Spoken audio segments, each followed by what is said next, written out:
কিংবদন্তি cricket carnival season 6 এর ফাইনালে মিরপুর কিংসকে ৮ উইকেটে হারিয়ে প্রথমবারের মতো শিরোপা জেতেছে Nawab of old Dhaka. SSC 2000 এবং এইচএসসি 2002 সালের শিক্ষার্থীদের নিয়ে গঠিত ফেসবুক ভিত্তিক গ্রুপ আমরাই কিংবদন্তি টানা ষষ্ঠবারের মতো আয়োজন করে কিংবদন্তি cricket carnival. Shyamali club cricket মাঠে জমকালো এই টুর্নামেন্টের পর্দা নেমেছে।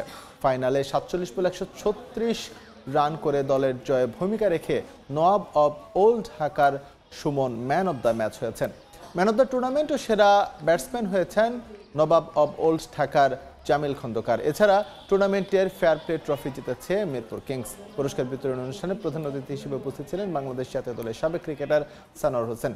গেল 3 জানুয়ারি 15টি দল 3 গ্রুপে বিভক্ত হয়ে প্রতিযোগিতায় অংশ নিয়েছিল। চ্যাম্পিয়ন দলকে প্রাইজ মানি হিসেবে দেওয়া হয়েছে 5 লাখ, রানার্স আপ পেয়েছে 2 লাখ টাকা।